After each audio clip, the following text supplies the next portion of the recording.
गांव के बाहर पेड़ों की छाया में एक जलाशय था। कभी यह पानी का एक सुंदर सोर्स था जो लाइफ और हंसी से भरा था। अब इसका पानी अंधेरा और भयावह था। लोकल लोग इसे काला जलाशय कहते थे। वे इससे डरते थे, इसके किनारे पर जाना भी पसंद नहीं करते थे। वे कहते थे कि जलाशय शापित है। सूरज की रोशनी भी जलाशय के अंधेरे पानी में नहीं घुस पाती थी।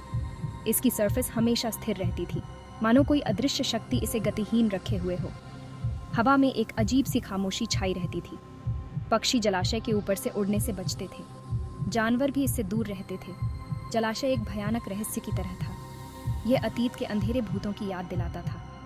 एक समय था जब जलाशय जीवंत था। अब यह चुप था, मानो किसी भयानक घटना का इंतजार कर रहा हो। गांव के बुजुर्गों ने जलाशय के बारे में कहानियां सुनाई। कहानियां जेनरेशन दर जेनरेशन चली आ रही थीं। एक कहानी महाशय गिरधारी नामक एक औषधि निर्माता के बारे में थी। वह एक दयालु आदमी था। वह अपनी जड़ी बूटियों और औषधियों से बीमारों का इलाज करता था। गिरधारी के पास एक गुप्त औषधि का फॉर्मूला था। यह फॉर्मूला किसी भी बीमारी को ठीक कर सकता था। यह बहुत मूल्यवान था। एक दिन एक लालची व्यापारी ने गिरधारी के घर में सेंध लगाई। उसने गुप्त फॉर्मूला चुरा लिया। व्यापारी अमीर बनना चाहता था। उसे गिरधारी या गांव वालों की परवाह नहीं थी। गिरधारी को व्यापारी की चोरी के बारे में पता चला। वह बहुत क्रोधित हुआ। उसने व्यापारी का पीछा किया। उसने व्यापारी को जलाशय के किनारे पकड़ लिया। उनके बीच संघर्ष हुआ। व्यापारी जलाशय के गहरे पानी में गिर गया। व्यापारी डूब गया। उसका शरीर कभी नहीं मिला। जलाशय का पानी अचानक काला हो गया। लोगों ने कहा कि गिरधारी ने जलाशय को शापित कर दिया था। उसने व्यापारी की आत्मा को जलाशय में कैद कर लिया था। जलाशय के ऊपर एक भयानक सन्नाटा छा गया। पानी में एक अजीब सी हलचल दिखाई देती थी। ऐसा लगता था मानो कोई अदृश्य शक्ति पानी में घूम रही हो।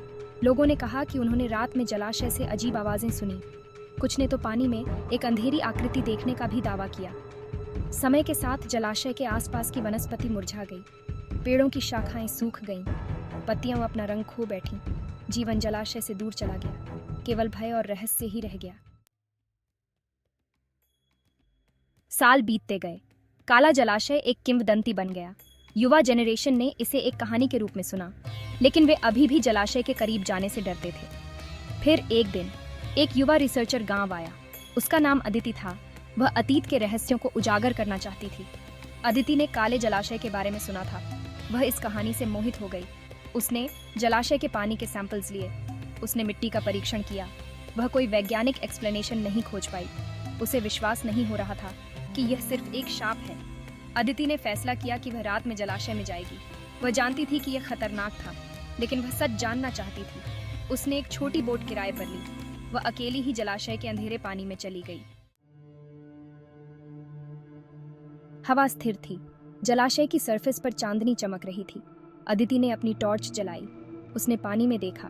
वह कुछ भी असामान्य नहीं देख सकी। अचानक उसकी टॉर्च की रोशनी पानी में डूबे हुए एक पुराने लकड़ी के संदूक पर पड़ी। यह आधा खुला था। संदूक को देखकर अदिति के मन में उत्सुकता हुई। उसने बोट को संदूक के पास ले जाकर उसे पानी से बाहर निकाला। संदूक भारी था। अदिति ने उसे बड़ी मुश्किल से खोला। संदूक के अंदर एक चमड़े का एक प्राचीन ग्रंथ रखा था। ग्रंथ के पन्ने पीले और भुरभुरे थे। वे अजीब प्रतीकों और चित्रों से भरे हुए थे। जैसे ही अदिति ने ग्रंथ खोला, जलाशय का शांत पानी अचानक अशांत हो गया। एक भयानक गर्जन ने हवा को चीर दिया। नदी के किनारे के पेड़ हिंसक रूप से हिलने लगे। अदिति ने ग्रंथ को नीचे गिरा दिया। उसने ऊपर देखा।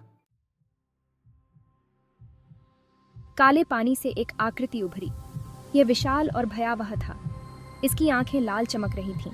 इसके हाथ लंबे और पंजों से लैस थे। अदिति भय से भरी हुई थी। वह चिल्लाई, लेकिन उसकी आवाज तेज हवा में डूब गई। आकृति अदिति की ओर बढ़ी। इसकी पकड़ से बचने के लिए अदिति ने खुद को बोट से पानी में फेंक दिया। वह ठंडे काले पानी में डूब गई। उसने सरफेस पर आने के लिए संघर्ष किया, लेकिन आकृति ने उसका पीछा किया। यह करीब आ रहा था। अगली सुबह अदिति का सामान जलाशय के किनारे मिला, लेकिन अदिति का कोई पता नहीं चला। कुछ लोगों ने कहा कि उन्होंने उस रात जलाशय से एक भयानक चीख सुनी थी। उन्होंने कहा कि यह एक चेतावनी थी। काले जलाशय को अकेला छोड़ देना चाहिए। काला जलाशय अपने अंधेरे रहस्य को छुपाता रहा। यह लालच, विश्वासघात और अतीत के भूतों की याद दिलाता था, और यह इस बात की चेतावनी देता रहा कि कुछ रहस्यों को कभी उजागर नहीं करना चाहिए।